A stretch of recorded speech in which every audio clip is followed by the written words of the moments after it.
অভিনয় করতে গেলে সবার প্রথম শিক্ষা কিন্তু একান্তভাবে প্রয়োজন। তাই আমরা জেনে নেব আজকে অভিনয় করতে গেলে আমাদের কি কি জেনে নিতে হয় একটা প্রথম প্রাইমারি সেকশনে, সেটা হলো শিক্ষা। প্রথাগত শিক্ষা থাকতেই হবে।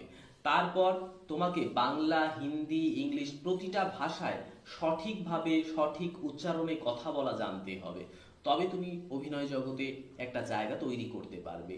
তোমাকে মেকআপ করা জানতে হবে, তোমাকে কোন ড্রেস আপে ভালো লাগে সেটার সম্পর্কে জানতে হবে, তোমাকে এক্সট্রা নলেজ বাড়াতে হবে।